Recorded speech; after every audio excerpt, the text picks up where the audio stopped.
आज़ादी, freedom, independence, ये तीनों ही शब्द अपने आप में एक पूरी परिभाषा रखते हैं। ये व्यक्ति के उस अधिकार को बताते हैं जो उसे जन्म के साथ ही प्राप्त हो जाता है और इस फ्रीडम के लिए कोई भी कुछ भी करने के लिए तैयार होता है। लेकिन फ्रीडम की जब बात आती है तो थोड़ा सा हम सेल्फिश हो जाते हैं। हमारी फ्रीडम हमारे लिए इंपॉर्टेंट है, बट क्या वही राइट्स हम एनिमल्स को भी देते हैं, बर्ड्स को भी देते हैं? शायद नहीं। तो guys, welcome back.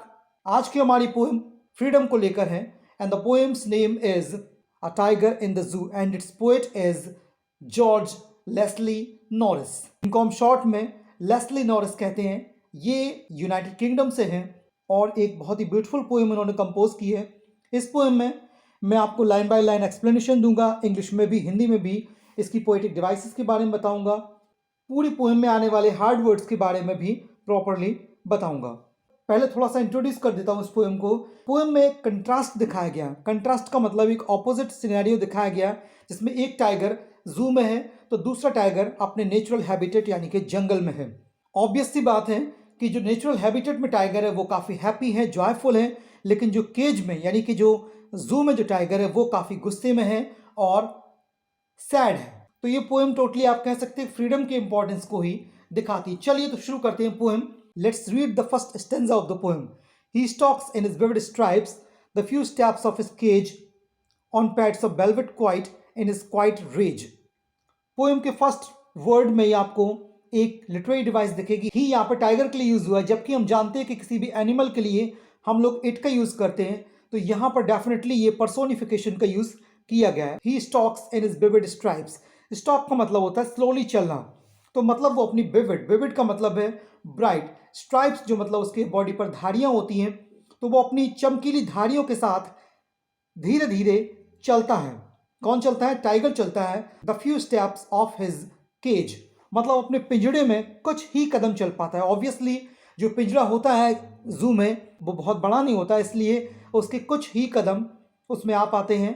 And on pads of velvet quite, मतलब ये उसके पॉज के बारे में यानी उसके पंजों के बारे में बताया गया है, जो कि वेलवेट की तरह सॉफ्ट होते हैं और चलने में ज़रा सा भी शोर नहीं करते। यहाँ पर जो टाइगर के पॉज हैं उनको वेलवेट से कंपेयर किया गया। This is the example of metaphor. और आगे दिखाया गया इन इज क्वाइट रेज, मतलब वो गुस्से में है लेकिन शांत है।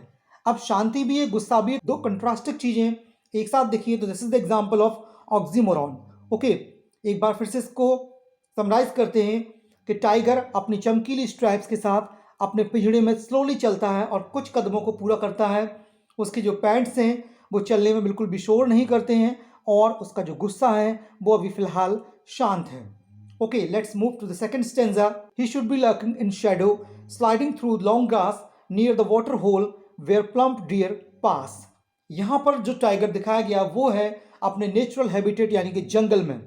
उसके लिए क्या कहा गया है? मतलब कि जो फर्स्ट स्टेंजा में टाइगर था वो काफ़ी गुस्से में था क्योंकि उसको केज्ड यानी कि बंद किया गया था। लेकिन यहाँ पर जो टाइगर होना चाहिए रियल में, जिसको नेचर ने बनाया है, वो कैसा होना चाहिए? ही should be lurking in shadow. Lurking का मतलब होता है छिप कर बैठना, और छिप कर बैठना डरकर नहीं बल्कि अपने शिकार के इंतजार में झाड़ियों में छुप कर बैठना। स्लाइडिंग थ्रू लॉन्ग घास, मतलब लंबी लंबी घास में छिप कर बैठ जाना जहां पर near the water hole where plump deer pass. और वाटर होल का मतलब यहाँ पे किसी भी वाटर बॉडी से है जहां पर प्लम्प डियर, प्लम्प का मतलब होता है मोटा ताजा या फिर हेल्दी, हेल्दी डियर वहां पर आता है। वहां पर टाइगर उसका शिकार करने के लिए लंबी लंबी घास में छिप कर बैठता है। तो ये स्टेंजा भी उसके नेचुरल हैबिटेट यानी कि जंगल से लिया गया है। Third one is also taken from the natural habitat that is jungle. He should be snarling around houses at the jungle's edge baring his white fangs his claws terrorising the village. मतलब कि जो जंगल में tiger रहता है वो क्या करता है, वो पास के जो गांव होते हैं वहां के घरों तक उसकी गुर्राने की आवाज़ पहुंचती है। Wearing his white fangs his claws terrorising the village, और वहां के जो विलेज के जो इनहेबिटेंट्स होते हैं उनको वो अपने फैंग्स यानी कि अपने दांतों से और अपने क्लॉज यानी कि पंजों से डराता है, उनको आतंकित करता है। मतलब कि ये जो टाइगर दिखाया गया ये दिखाया गया है ओरिजिनल टाइगर। अभी आप किसी जू में जाते हैं तो वहाँ टाइगर के साथ सेल्फी खेलने लगते हैं, लेकिन सपोज करिए आपके सामने कोई रियल टाइगर आ जाता है किसी जंगल में या किसी रोड पर, तो आपकी क्या कंडीशन होगी?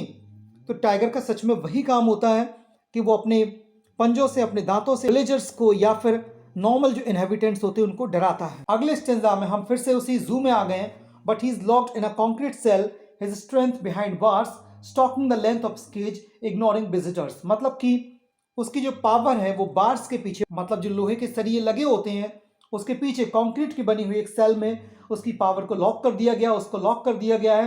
And now he is doing what, he is just stalking the length of cage, ignoring visitors. मतलब वो अपने केज की लंबाई को नाप रहा है क्योंकि छोटा सा पिंजड़ा है और उसी में यहाँ से वहाँ वो चल रहा है और विजिटर्स को इग्नोर कर रहा है। That means he is not caring about the visitors. मतलब सीधा है कि हम लोग किसी जू में जाते हैं तो वहाँ पर टाइगर्स को बहुत इंटरेस्ट के साथ देखते हैं, किसी भी एनिमल को इंटरेस्ट के साथ देखते हैं, लेकिन बताइए क्या उस एनिमल को आप में कोई इंटरेस्ट होता है? जी नहीं। तो उसी प्रकार से जो टाइगर है वो भी विजिटर्स को यानी आने वाले लोगों को इग्नोर करता है और अपने पिंजरे में यहाँ से वहाँ घूमता रहता है। लास्ट पैराग्राफ देखिए, that is also taken from the zoo only. He hears that last voice at night, the patrolling cars, and stairs with his brilliant eyes at the brilliant stars. मतलब यहाँ पर वो रात की उस अंतिम आवाज को सुनता है जो कि आती है उस पेट्रोलिंग कार से। पेट्रोलिंग कार का मतलब एक ऐसी कार जो वहां पर घूमती है नाइट के टाइम पर, ये चेक करने के लिए कहीं कोई विजिटर या कोई आउटसाइडर यहाँ पर रह तो नहीं गया। तो वो उस पेट्रोलिंग कार की लास्ट वॉइस को रात में सुनता है और उसके बाद क्या करता है, and stairs with his brilliant eyes at the brilliant stars, और घूरता रहता है अपनी चमकीली आंखों से उन चमकीले तारों को। That means the scene is very sad I think, because he is just searching for some kind of freedom. He is thinking of his freedom, क्योंकि वो देख रहा है कि जो स्टार्स हैं वो एक अनलिमिटेड स्काई में है, बट मेरा जो स्काई है, मेरी जो दुनिया है, मेरा जो वर्ल्ड है, that is limited to my cage. तो यहीं पर ये पोएम फिनिश होती है। उम्मीद करता हूँ आपको ये पोएम अच्छी लगी होगी। ये आपके क्लास 10th स्टैंडर्ड, चाहे यूपी बोर्ड हो, चाहे सीबीएसई हो या फिर केबीएस टीजीटी के एग्जाम हो, उसके लिए बहुत ही बेनिफिशियल है और उम्मीद करता हूँ आपको पूरी तरह समझ में आ गई होगी। If you have any doubt please drop in the comment section. For more keep on visiting the channel. See you in the next video. Till then, stay happy, keep smiling, keep learning. Thanks for watching.